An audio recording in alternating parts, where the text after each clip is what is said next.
Hola a todos ustedes que nos siguen en Escarbando este jueves. En el día de ayer se llevaron a cabo las elecciones de la Asociación Dominicana de Profesores, la ADP, en la que según el primer boletín de la comisión organizadora de las elecciones, la candidata Xiomara Guante está encabezando los resultados con un 52.69% de los votos contra un 44.4% que obtuvo Eduardo Hidalgo. Hay que resaltar que Xiomara Guante es de la corriente José Francisco Peña Gómez, pertenece al PRM, al partido de oposición, y Eduardo Hidalgo, actual presidente, pues al oficialista PLD. También resaltar que hasta el momento de ese boletín solo se había computado el 21.79% de los votos. Bueno, podría marcar una tendencia, ¿verdad? Pero no se puede dar eso como un dato definitivo todavía. Yo mismo pensaba, me he sorprendido que la plancha del PLD iba a ganar porque vi mucha división en los otros participantes, que son, todos sabemos que en los sindicatos aquí, en las organizaciones profesionales, inciden los partidos. Y aquí vemos que en la propia UAS, por ejemplo, si no hay un apoyo y algún acuerdo de varios partidos a los que aspiran a rectores y esas cosas, no ganan. De igual manera pasa en el colegio médico, pasan en el colegio de abogados, en el colegio de notarios. Y bueno, en la ADP no es una excepción, que es una de las organizaciones de empleados o profesionales más importantes por el número, por la incidencia que tiene en todo el país. Al parecer, si es así, entonces esa coalición, porque es el PRM, pero hubo otros grupos también que apoyaron a esa propuesta. Otras propuestas que no estaban sustentadas ni por el PLD, ni el PRM, ni quienes se les unieron, han quedado muy lejos en las votaciones por lo que se ha visto, ¿no? Vamos a esperar en el transcurso del día de hoy, se irán dando más boletines con ya un porcentaje mayor. Quizás cuando ya esto esté un 30 y tanto, 40, está claro que esa sería la tendencia. Será a las 12 del mediodía cuando la comisión organizadora dé a conocer el siguiente boletín, que se espera tenga resultados un poco más ya definitivos. Así es. Bueno, uno espera que si viene una nueva directiva, que esa directiva trabaje tratando de mejorar no solo como corresponde las condiciones laborales de los maestros, de los educadores, sino que también comprometa más a esa entidad en la mejoría de la educación. Que hay que decir que en los el último año, los últimos meses, la ADP estaba haciendo un esfuerzo en ese sentido. Más allá de las contradicciones, por las evaluaciones de los directores departamentales, que ahí hubo contradicciones, hubo unos esfuerzos, se hicieron, por ejemplo, unas discusiones para proponer cambios en la ley, ¿verdad? Se hizo incluso una encuesta online, que aquí mismo se publicó en el portal Acento, y estaban tratando de que las cosas cambiaran, o sea, que mejoraran. Eso hay que reconocérselo a la directiva que se va. Ojalá que la que venga también continúe en esa parte. A mucha gente, sin embargo, le extrañó durante la presidencia del profesor Hidalgo, de que mantuvo muchas contradicciones con el ministro, siendo el ministro un hombre del mismo partido, y no solo del mismo partido del PLD, sino del mismo litoral, porque ambos son danilistas, y eso a alguna gente le sorprendió. De igual manera, el profesor Camacho, que fue el anterior presidente de la ADP, diputado, igual que Hidalgo también es diputado del PLD, mantuvieron esas contradicciones con los ministros de educación del propio gobierno del presidente Danilo Medina. Ojalá que todo transcurra en calma, que todos los sectores que participaron queden satisfechos de cómo ha sido el proceso, de que todo estuviera transparente, porque aquí en cualquier tipo de elección siempre hay reclamos, siempre hay duda del triunfo, y eso no hace bien a las instituciones. Es bueno también resaltar que también en el día de ayer se llevaron a cabo las elecciones de la Asociación de Empleados de la Universidad Autónoma de Santo Domingo UAS, en la que según los primeros resultados la oposición también está a la delantera con la plancha que presentó. Esto es importante porque en dos elecciones de sindicatos muy importantes del país la oposición obtiene resultados favorables y eso hace un equilibrio equilibrio en el ejercicio de todo lo que es el poder. Y habría que ver en el transcurso del día que se den los resultados definitivos, pero hasta lo que se dijo anoche, la oposición en la UAS también estaba en la delantera. Bueno, eso indica incluso que yo creo que eso al propio PLD ya le hace bien, porque el PLD tiene tanto poder acumulado por tantos años y en toda parte, que ya, como siempre ocurre, dice mucha gente que observa la política, que cuando un partido no cuenta con un contrapeso o un contrincante que se convierta en su interlocutor en la sociedad, termina entonces peleándose a sí mismo. Claro. Entonces internamente comienzan los grupos a dividirse por la ambición de controlar ese partido y ahí vienen los problemas. Eso le pasó en el pasado al Partido Reformista, le pasó al PRD y el PLD ha entrado también en esa onda de pelearse unos con otros. O sea que es hasta saludable para el PLD. Sí, la oposición es necesaria. En todos los gobiernos la oposición aunque es eso necesaria. inclusive une más. Quien no tiene opositores no se une tanto. Claro, no todos podemos estar de acuerdo. Bueno, hay otras informaciones. En el ámbito judicial se espera que hoy ya se anuncie un fallo en el caso que lleva ya varios años de Jimmy Zapata, el joven que era secretario general de la Federación de Estudiantes y que fue acusado él con otros de estafar a estudiantes prometiéndoles un viaje a una reunión de el modelo de Naciones Unidas. Así es. En el día de ayer, este joven de apellido Tavares, el presidente de la fundación que se supone organizaba el viaje, admitió que él sabía que se había suspendido esa asamblea de la ONU a la que los estudiantes estaban invitados a asistir y admitió también que él era el único que tenía ese contacto. Yo no sé hasta qué punto esto sea favorable para la defensa de Jimmy, que es lo que él ha dicho desde el principio, ha sido su defensa, que él no sabía que esa actividad se había suspendido. Habrá que ver qué tan cierto es que él no tenía el conocimiento, porque los estudiantes denunciantes dicen que sí, que él sabía y que fue bueno, parte el caso del es que también los que fueron estafados han alegado que pese a que no se llevó a cabo el viaje, no le devolvieron el dinero también. Exacto. Porque esa es otra cosa. Eso no, ellos no han podido justificar qué hicieron con ese dinero. Exactamente, bueno, este es un caso que dio mucho de qué hablar y en ese momento se criticó mucho. Ese joven pertenecía al PRM. Sí. De que el PRM hubiese llevado como candidato a una persona que al parecer no era tan transparente. Los partidos deben cuidarse mucho a la hora de tratar de proyectar figuras, de llevarlo a puestos de dirección, ya sea en sindicatos, en asociaciones o en los propios cargos electivos, porque después eso es muy duro y hace mucho daño a la imagen de una organización política. No, y la misma juventud que está incursionando en la política, que está exigiendo tanto espacio, debe de actuar con total transparencia, porque dejan un precedente y luego entonces eso es una buena justificación para dejar a los jóvenes de lado en la política. Ah, sí, eso dicen, bueno, tú ves, este joven y se le dio el chance y mira lo que hizo. Exacto. Es así, no debe razonarse No así, debe pero, ser, es lo que hacen exacto. quienes quieren enquitarse por todo el tiempo en los partidos y no dejar pasar a nuevas generaciones. Claro, y los jóvenes en la política que han batallado tanto, por ejemplo, en la ley de partidos tuvieron su logro de obtener una cuota del 10% y son logros alcanzados por esos jóvenes que no deben de ser manchados por otros jóvenes que igual se benefician de esas cuotas. Ah, claro que sí. Bueno, vamos a una pausa y volvemos con más temas.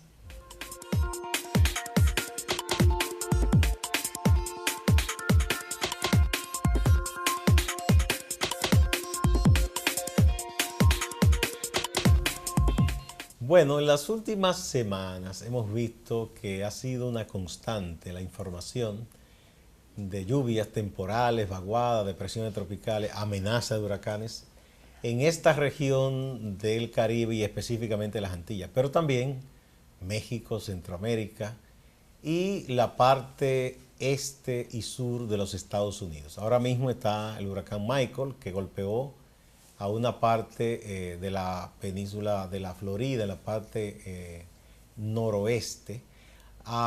Ese huracán ha dejado muchísimo destrozo. Hay una ciudad, no una ciudad tan grande, que se llama Panama City, pero no la ciudad de Panamá, del país Panamá, sino allá en la Florida, que ha sido muy golpeada. Estábamos viendo imágenes de techos de casa que volaron con todo, ¿no? Y muchas inundaciones. El gobierno federal ha declarado zona de desastre, está evaluando los daños. para ver cómo puede ir en auxilio de esas personas. Ojalá que en este caso el gobierno del presidente Trump sea mucho más eficiente que lo que fue en Puerto Rico, en donde esa gente prácticamente fue dejada a su suerte por el gobierno estadounidense, que es su gobierno. Y al mismo tiempo estamos viendo lo que está pasando aquí con esas lluvias, pero si uno revisa las informaciones internacionales, no solo aquí en las Américas, en España hay muchísimas inundaciones en estos momentos, en varios países asiáticos, además de España en otros países europeos, y hay que pensar qué es lo que está ocurriendo. Ha habido muchos informes recientes de que lo del cambio climático, que lo del calentamiento global no es un juego, pese a que hay gente que se atreve a decir que no es verdad, que eso son inventos, pues se está viendo en la realidad que no. Hay unas crecidas de ríos, de mares, unos temporales de lluvia que no se habían visto antes y en época en que no se esperaban. Incluso fenómenos que se supone de una región del mundo están afectando a regiones en donde regularmente no se registran. Eso está pasando con los huracanes que están llegando inclusive a la zona norte de Estados Unidos. Todo esto los expertos asocian al cambio climático y a todo lo que esto trae como consecuencia.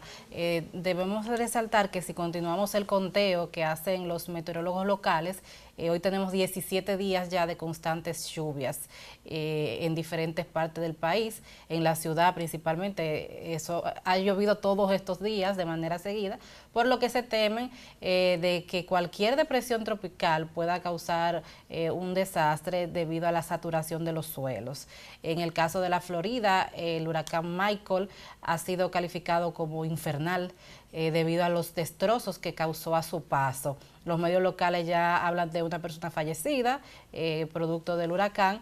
No, en una sociedad como esa, quizás un huracán no represente tanto daño a la persona porque se toman las medidas del lugar, las órdenes de evacuación son obligatorias, eso no ellos quieren. Tuvieron un problema al noreste de la Florida con una comunidad de venezolanos que se negaban a salir de sus casas, y eso es muy típico en los latinos, que nos apegamos mucho a lo material. Pero igual tuvieron que ser evacuados de manera obligatoria y quizá eso le pudo haber salvado la vida porque esa fue la zona más impactada por el huracán. Bueno, se dice incluso que nunca en la historia de esa región, de esa parte de la Florida, se había presentado un huracán tan fuerte que impactara de manera tan negativa. También se está a la espera de saber si en esa zona viven dominicanos, si han sido damnificados. No es una zona en que hay tantos dominicanos que uno sepa, ¿verdad?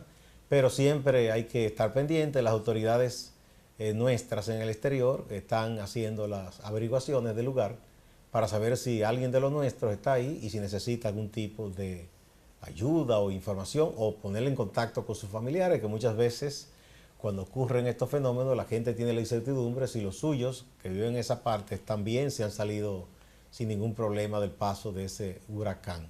Pero hay que pensar seriamente en lo del cambio climático, del calentamiento global, porque cada día más, dicen los expertos, se verán fenómenos como estos.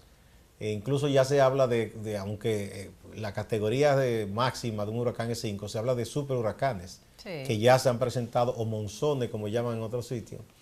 Se han presentado en otros lugares en que inclusive pasa de 6 y hasta 7. Sí. No, pero el huracán María, por ejemplo, que devastó a Puerto Rico y a otras islas del Caribe y también nos afectó a nosotros en la parte norte, fue calificado por los expertos como un super huracán y en ese momento se informaba que podía decirse que era categoría 6 por la furia de sus vientos. Exactamente.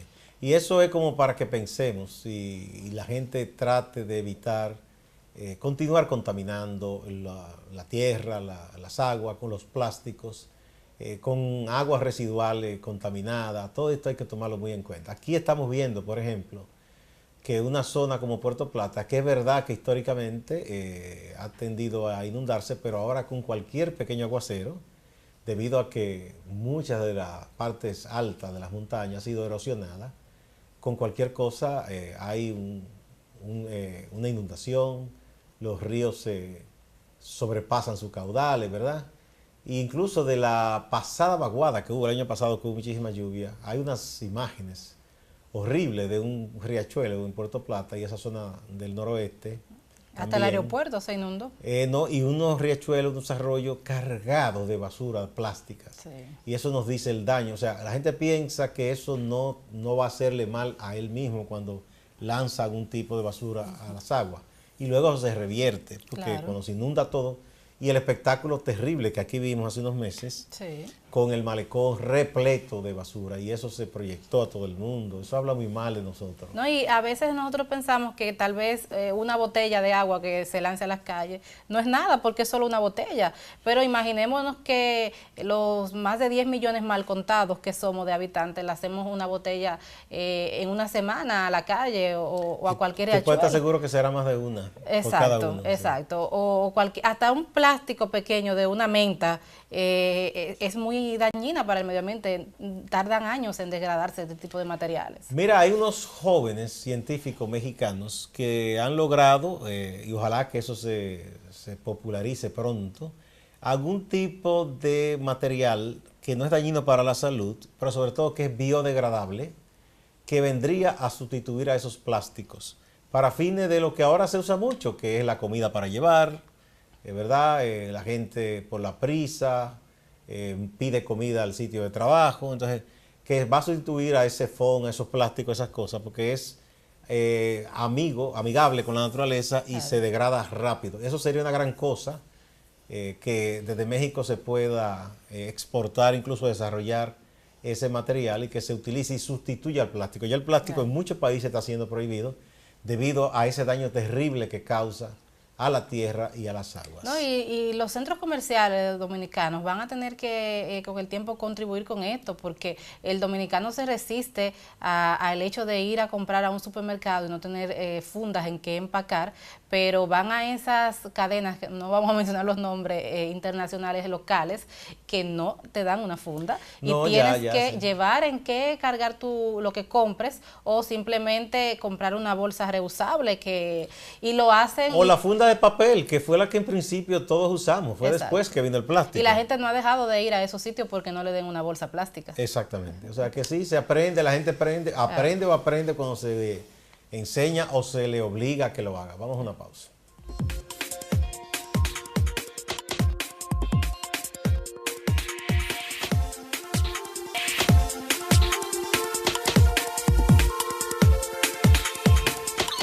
En el día de ayer se dio a conocer la información sobre el apresamiento de la diputada peruana Keiko Fujimori, hija del expresidente Alberto Fujimori, involucrada o acusada más bien de haber recibido pagos de la empresa brasileña Odebrecht. Esto ha causado gran revuelo en su país, sobre todo por el apresamiento, donde muchos están cuestionando el tema de que ella goza de inmunidad, pero se entiende que en el caso de ella puede haber peligro de fuga.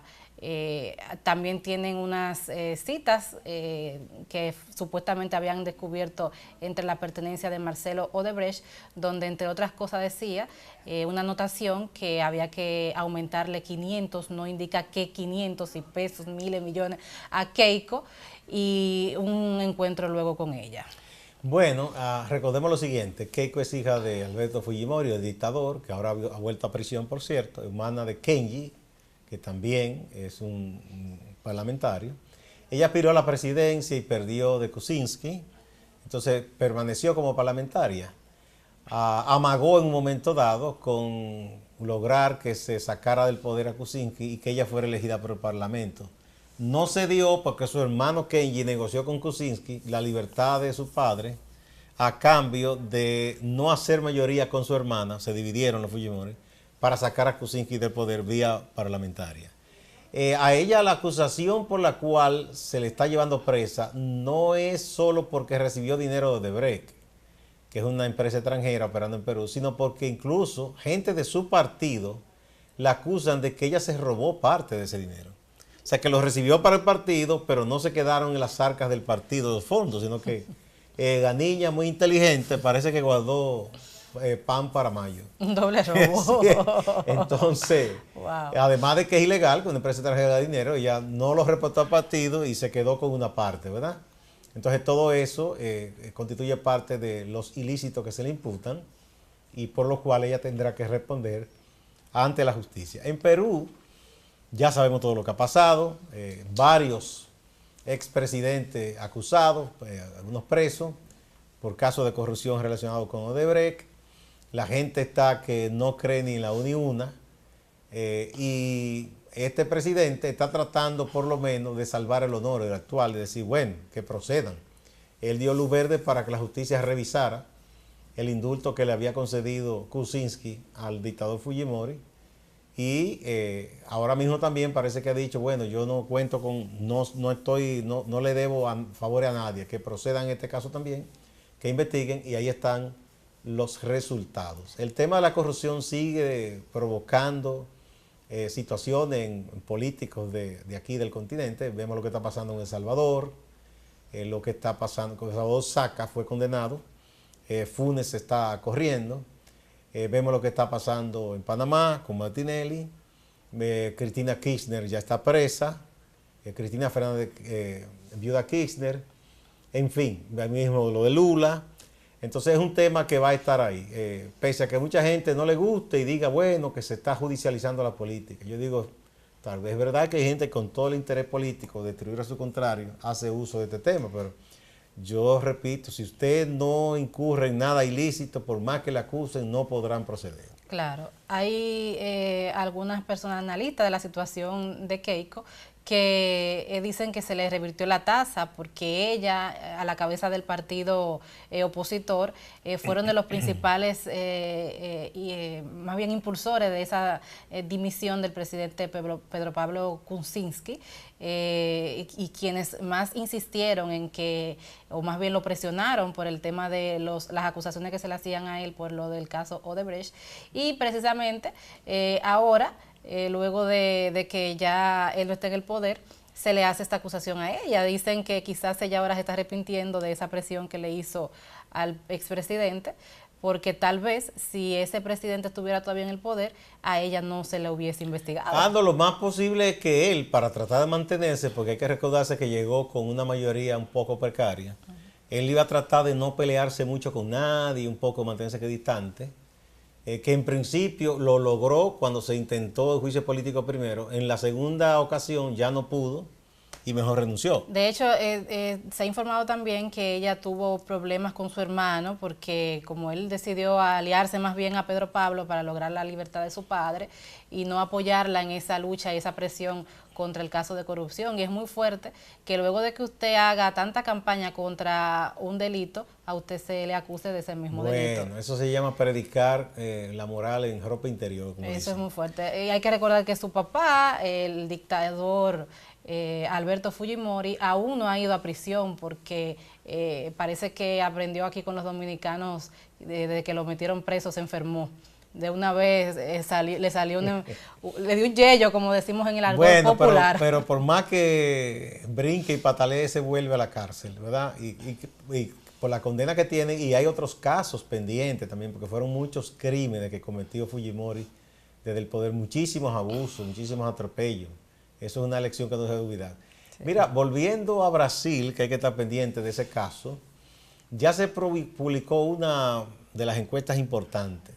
Y lamentablemente para quien cree en la democracia y no apoya a fascistas y dictadores, Bolsonaro parece que va a ganar si sigue la cosa así, porque ahora tiene 58% de apoyo.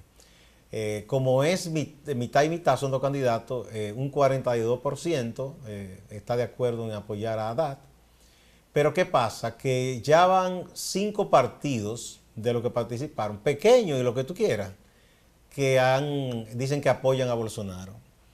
Y hubiese tenido que darse una situación de que casi la totalidad de los partidos que no pasaron a segunda vuelta apoyaran a Haddad. Por otro lado, el Partido Socialdemócrata, ¿verdad? Ha dicho que no apoya a ninguno de los dos y dejó en libertad a su gente. Uno espera que en ese caso, aunque públicamente no pacte con Haddad ni con nadie, esa gente por una afinidad ideológica por lo menos apoye a Haddad del PT. Y no se vaya a apoyar a Bolsonaro o simplemente se abstenga, porque ahí entonces posiblemente le facilita el camino a este señor Se lo pondría muy fácil. Que ha comenzado a decir que él no es tan duro como él dice, que no, que entonces que... Fíjense que ha habido buena técnica en esta segunda vuelta. Muchas manifestaciones en el mundo de figuras importantes, intelectuales, de mandatarios, que están diciendo que cuidado, que este señor es un peligro, o advirtiéndole a él que si llega a la presidencia que tenga cuidado lo que va a hacer. El único, como figura importante, que ha dicho que simpatiza con él, ¿verdad?, es el presidente de Chile, que uno se asombra porque es un hombre también muy derechista, muy conservador, pero uno entiende que era más juicioso. Sí. Entonces dice que no, que le simpatizan, que está de acuerdo en muchas de las cosas que dice Bolsonaro. Bueno, yo creo que eso es jugarse la faja, porque uno no sabe qué va a hacer ese señor de llegar a la presidencia de Brasil. Muy fuerte. Y antes de despedirnos, Gustavo, mencionar, como le hemos dado seguimiento al caso del concejal venezolano que se habría suicidado, en el día de ayer el Ministerio Público dio a conocer una supuesta autopsia oficial que se le hizo al cadáver, y según lo que informó el Ministerio Público, ese informe evidencia que se trató ciertamente de un suicidio y no un homicidio como lo denunciara la oposición. Y de hecho también llamó la atención a los medios que habían publicado dos supuestas versiones. Dice él que nunca se habló de que él llegó al baño. La versión oficial es que él estaba en la sala de espera para ser trasladado al tribunal y decidió decir, o más bien dijo que quería ir al baño y aprovechó ese momento para lanzarse desde ese mismo lugar. O sea, es un Superman que se lanzó por una ventana. Exacto. Y rompió ventana con todo. Según ese supuesto informe, no hay evidencia de que él haya sido torturado como lo denunció la oposición. Bueno, la familia decía eso, o que la habían quizá envenenado, y dicen que no se encontró ninguna sustancia. Todo está en que la gente crea o no crea, porque son unas autoridades que, bueno, le guste a algunos o no, han perdido la credibilidad, sí, lamentablemente, por las cosas que han ocurrido. Y mientras tanto, es muy triste para esa familia y para ese pueblo ver que ocurran estas cosas. Ojalá que las cosas comiencen a cambiar. Bueno, será hasta mañana, entonces, que ya mañana será viernes. Ojalá que las lluvias comiencen a mermar también. Ojalá que sí. Hasta mañana.